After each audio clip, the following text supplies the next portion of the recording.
Hello students, you are welcomed to the video lecture series of Database Management System. In this video lecture, we are going to discuss different types of SQL commands. So basically commands are used in SQL to perform various functions. Command की help से हम अपने SQL में या अपने database में various functions perform कर सकते हैं, right? So these function can include by building database object, manipulating object, populating database tables with data, updating existing data in tables, deleting data, performing database queries, controlling database access and overall database administration.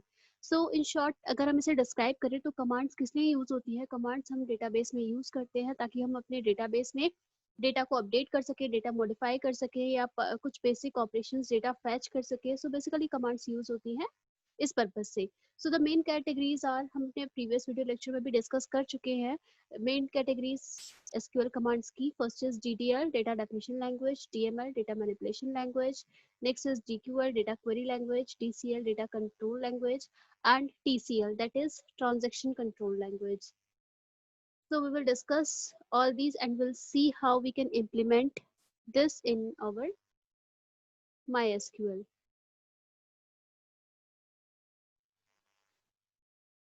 We can see various types of SQL commands are DDL. In DDL, why DDL is used? Data definition language is used to define the database structure.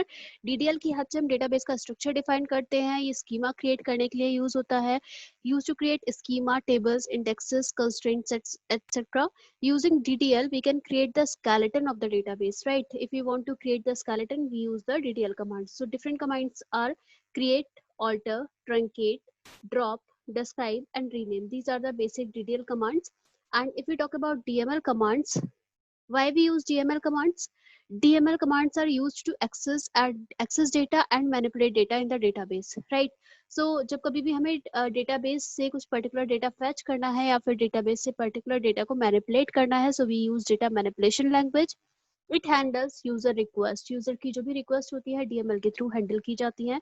So various DML commands are insert, update, delete and select. These are the basic DML commands. Next, if we talk about DCL, that is data control language. These are used to retrieve the stored or saved data. Whenever we want to retrieve the stored or we want to save data, then we use DCL data control language commands. It includes commands such as grant and mostly concerned with rights, permissions and other controls of the database system. जब कभी भी हम बात करते हैं कि किसे हमें permission provide करनी है, किससे हमें permission grant करनी है, then we use grant and revoke command. Revoke होता है कि particular grant command को आप वापस ले रहे हैं, then we use revoke. Grant allow users access privileges to the database and revoke withdraw users access privileges given by using the grant command. Next is TCL. It deals with the transaction within the database. Whenever we deal with the transaction, we use TCL commands. There are various commands like save point, rollback, and commit. Commit usually used to save the work. Save point is used. Save point is a set of point in transaction to roll back later, right? And what is rollback? Restore since last commit. Whenever last commit was held, then we use rollback, right? So these are the four types of categories where SQL commands are categorized. First is DTL, data definition language, that is data manipulation language, DML, and next is DCL, data control language, and transaction control language. So students, इस video lecture में हम इन DTL और DML को हम यहाँ पर execute भी करेंगे। हम देखेंगे क्वेरीज। हम अपने डेटाबेस की प्लेलिस्ट में पहले भी वीडियो लेक्चर में हम DTL DML देख चुके हैं, बट अब यहाँ हम की कंस्ट्रेंट्स पढ़ चुके हैं, डिफरेंट टाइप्स ऑफ कंस्ट्रेंट पढ़ चुके हैं, या हम DTL और DML को यूज करेंगे with constraints. So give me a short description. We are going to create a database, right? हमें एक database create करना है that is named as organization. Organization नाम का database create करना है and उसमें हमें दो tables create करनी है. First is employee and second is department. So here we can see that employee की जो attribute है वो EID, employee की ID, employee का name, age, address, एंड यहाँ पर एक और दिया है डिपार्टमेंट की ID, right? Because it is employee table और यहाँ पर डिपार्टमेंट की डिपार्टमेंट एक एट्रीब्यूट दिया है एंड एक एट्रीब्यूट दिया है salary. So we can see here कि डिपार्टमेंट जो एट्रीब्यूट है वो यहाँ एज अ फॉरेन की का काम करेगा, राइट। एंड यहाँ जो हमने स्कीमा में अंडरलाइन किया होता है, अंडरलाइन डिनोट करता है आपका कि ये प्राइमरी की है. So here we will use DDL and DML commands. Right, in this video lecture we are going to see the use of DDL and DML commands.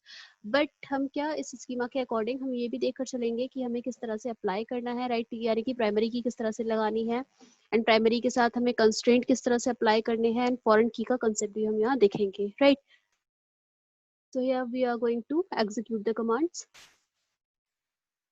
So students, first we are going to see the use of DDL commands, data definition language, right. उसमें हम कुछ commands देखेंगे जैसे create, alter, drop, rename and truncate. These are the DDL commands. So first हमें देखना है कि हमें database बनाना था, employee organization नाम का एक database create करना था. So we will use the command create database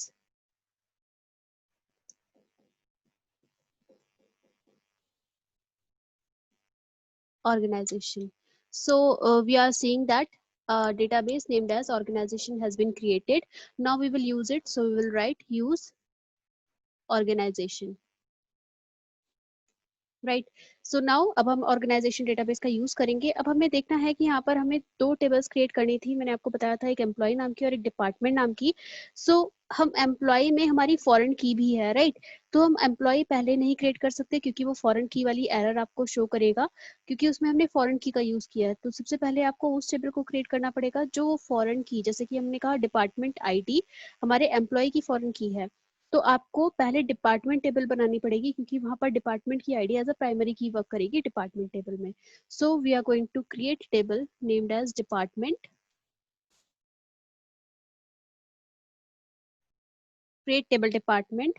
Then we have the attribute department की ID, right, integer type की ले ली, let's say, and we have set it as a primary key, right. क्योंकि आपको दूसरी table में department ID को foreign की तरह यूज करना है. So you will mention it at here as primary key and you will specify not null, right. And you will write dname department name. Let's say you are taking it as a varchar type, varchar, and you specify the size varchar. Let's say you have specified 20 and you have written not null. Now using this command your table named of department has been created. Now what you will do, you will create the second table named as employee. Create table employee, right. So what are the attributes there? हमने specify किए थे employee की ID, right. integer type की ले ली, let's say आपने and उसे दिया not null.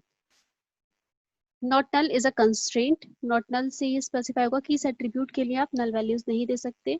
Employ का नेम लिया आपने, लेट्स से वर्कर टाइप का, इसमें भी आपने नॉट नल कंस्ट्रेंट दे दिया, राइट. इससे आप नॉट नल नहीं दे सकते, नल नहीं दे सकते. So you will specify as not null. And let's say next attribute था आपका एज, इंटीजर टाइप की, right. And address, let's say address आपने लिया वर्कर टाइप का. एंड नेक्स्ट जो हमारा था, आपने यहाँ पर एक फॉरेन की ली थी that was DID, right. Department की जो आईडी थी वो एज अ फॉरेन की यहाँ वर्क करेगी, इंटीजर टाइप की स्पेसिफाई की. एंड एम्प्लॉय की सैलरी ले लिया आपने, let's say you are taking real values. अब आपको यहाँ पर कीज का कॉन्सेप्ट अप्लाई करना है, राइट. अगर हम यहाँ पर कंस्ट्रेंट नहीं देते तो सिंपल हम एट्रीब्यूट्स और उनका डेटा टाइप मेंशन कर देते तो हमारा काम हो जाता. बट यहाँ पर हम कीज का कॉन्सेप्ट भी देख रहे हैं साथ साथ. So first of all I am going to create the EID as the primary key. So I will write primary key bracket में किस एट्रीब्यूट को आपको प्राइमरी की बनाना है. So I am making EID as the primary key. And what is my foreign key? Foreign key is department ID, right. And ये department ID किस table को reference कर रही है? So I will mention references department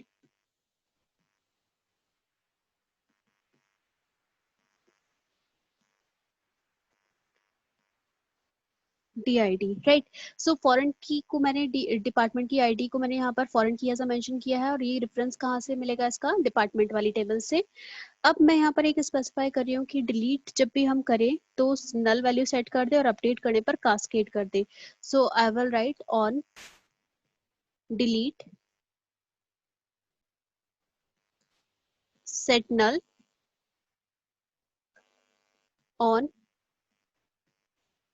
on update cascade, right? By giving this, आप DID को यानी कि डिपार्टमेंट की जो आईडी है आप उसे फॉरेन की स्पेसिफाई कर देते हो। अभी हम देखते हैं यहाँ पर क्या एरर आई है। Here the mistake is in reference की स्पेलिंग में मिस्टेक है, सो हम इसे करेक्ट कर लेते हैं।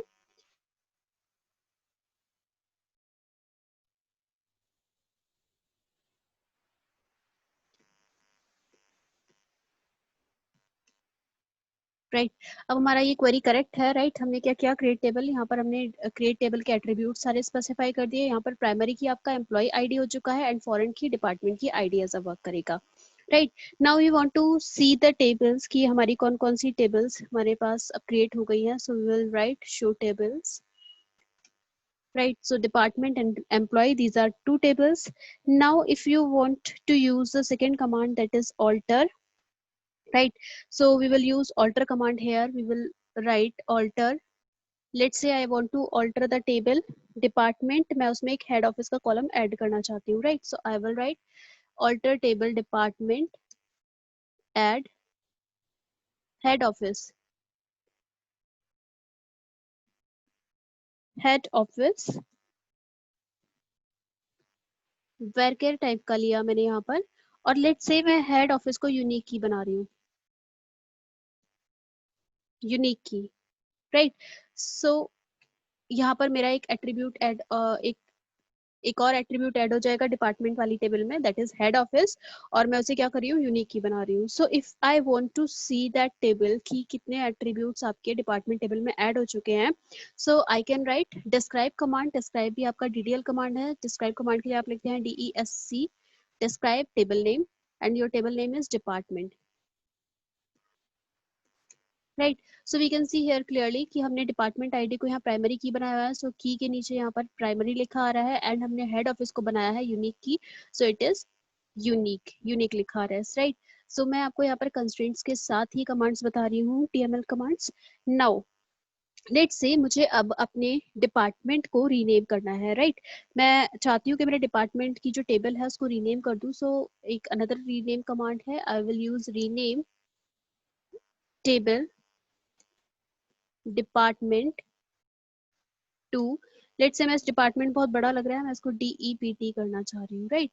सो मैं क्या कर रही हूँ, यहाँ पर डिपार्टमेंट को DEPT से रीनेम कर रही हूँ। तो ये कमांड क्या करेगी, आपके सिंपल टेबल्स को रीनेम कर देगी।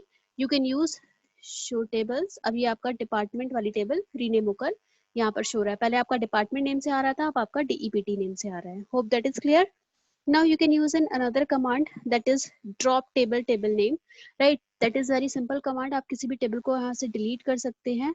Let's say मैं आपको किसी दूसरी टेबल में या किसी दूसरे डेटाबेस की कोई टेबल डिलीट करके दिखाती हूँ यहाँ।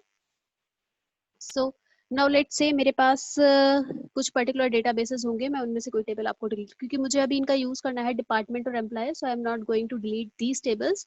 सो मैं किसी दूसरे डेटाबेस से दूसरी टेबल आपको डिलीट का या ड्रॉप का कमांड आपको शो कर देती हूँ। So I will use show databases to see the databases that are existing, right? Let's say I'm using college, so use college. इसमें देख लेते हैं कोई टेबल बनी होगी अगर, तो इस कॉलेज वाले डेटाबेस की पर्टिकुलर टेबल को हम डिलीट कर सकेंगे। So we will see show tables, college वाले डेटाबेस में आ गए हैं। अब इसमें इसकी टेबल्स देख लेते हैं। सो इसमें एक ही टेबल है स्टूडेंट नाम की। अब हम इसे डिलीट कर सकते हैं, तो इस पूरे स्टूडेंट को डिलीट करने के लिए आई will right DDL command, drop table student, right. So what it has done, इसने जो स्टूडेंट वाली टेबल है इसको डिलीट कर दिया है। अब हम अपने वापस से अपने डेटाबेस पे आ जाते हैं। So I am coming to use organisation. हमने ऑर्गेनाइजेशन नाम का डेटाबेस बनाया था, हम उसे यूज करते हैं। अब हमने क्योंकि ड्रॉप का यूज देख लिया कि हम ड्रॉप किस तरह से करते हैं, या राइट, यूज ऑर्गेनाइजेशन। अब स्टूडेंट्स मैं यहाँ चाहती हूँ क्या कि ये तो थी हमारी DDL कमांड्स जो हमने अभी तक देखी, राइट। तो हमने अभी तक देखी आपकी create command, alter command, drop command and rename command. Now I am going to show you how you can insert the data, right. I am going to see the use of TML commands, right. So first command is insert. Let's say मेरे पास दो ही table है, एक table मेरे पास department की है और दूसरी table मेरे पास एम्प्लॉय की है, right.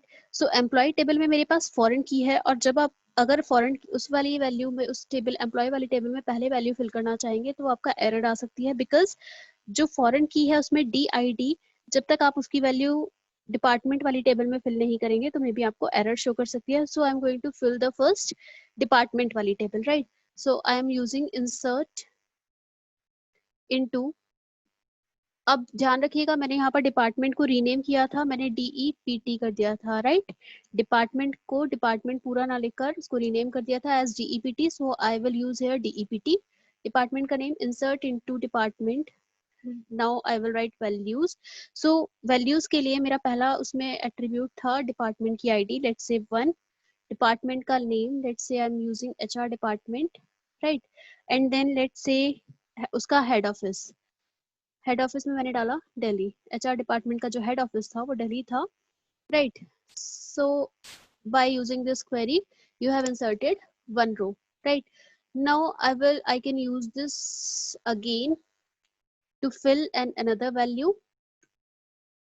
Now I want to change it to, let's say, Mumbai, and marketing HR department को मैंने किया marketing department,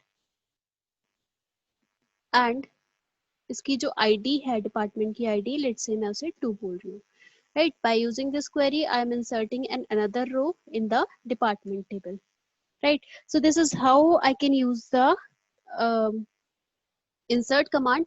Now I will insert values into employee table. Insert into employee. Now I will give the value like employee ID 101, let's say, right.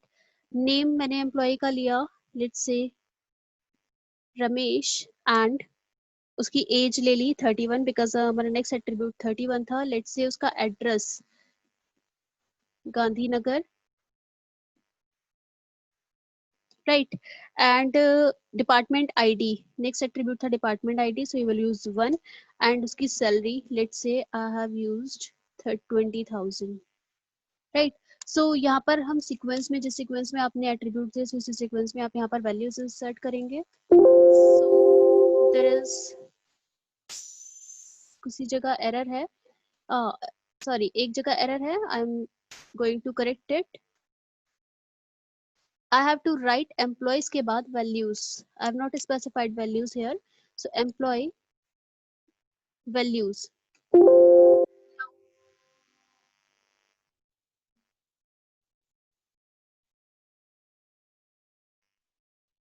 So now I have specified values here. Now this query is okay. Now I will insert another value. Now I'm going to change the values. Let's say salary I'm mentioning 25,000. Department let's से मैं बोल रही हूँ department second department में है marketing department. Let's say address I am going to specify Pitampura, and age ले ली मैंने 29। नेम भी चेंज कर देते हैं, लेट्स से सुरेश, एंड इसकी एम्प्लॉय ID हमने ले ली 112। सो हमने यहाँ पर दो टेबल्स, दो रोज इंसर्ट कर दी हैं अपने डेटा में। नाउ अगर मुझे अब अपने टेबल्स में डेटा शो कराना है, so I will use another DML command, that is select. So I will use select asterisk from table name. Whenever we use select asterisk from table name, it will give you the whole record, right. Select asterisk from employee, so whatever the value I have inserted, it is shown here, right. This is the employee ID, employee name, age, address, and DID and salary. Similarly, if you want to see the details of department table, you can write select asterisk from employee. अब इस select command का हम दूसरी तरह से भी use कर सकते हैं. Let's say मुझे कुछ particular columns चाहिए, so I will write, मुझे पूरी डिटेल नहीं चाहिए, मुझे कुछ पर्टिकुलर कॉलम चाहिए, तो मैं सेलेक्ट कमांड को किस तरह से यूज करूंगी. सेलेक्ट, लेट्स से मुझे सिर्फ EID चाहिए एंड लेट्स से एज चाहिए, right. So I will right select EID, age from table name employee.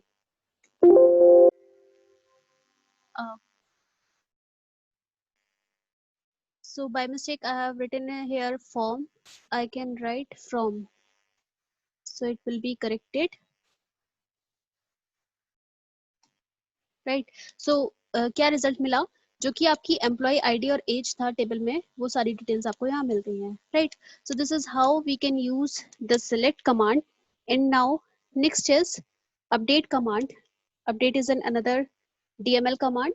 So how you can use update command. Let's say मुझे एम्प्लॉय आईडी को, जहाँ पर डिपार्टमेंट ID 1 है, उसके एम्प्लॉय की आईडी चेंज करनी है, राइट.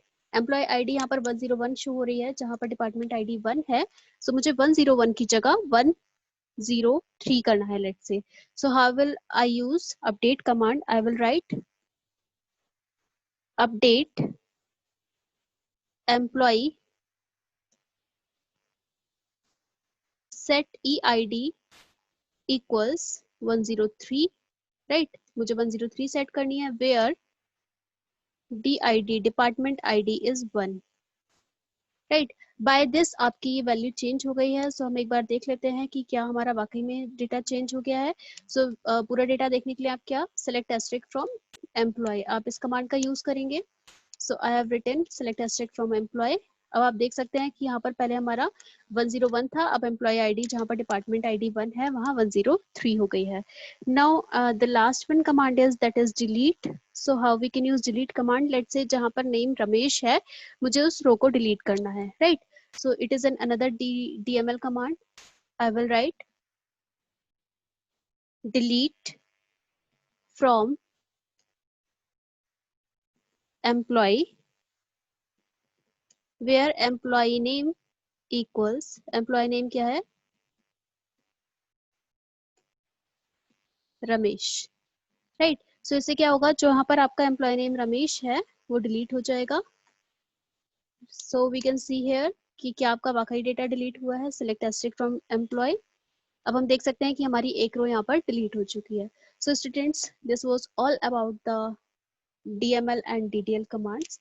हमने यहाँ पर DML और DDML कमांड्स को देखा. आई होप ये वीडियो लेक्चर आपको क्लियर होगा. Thank you so much students. Do click like and share this video.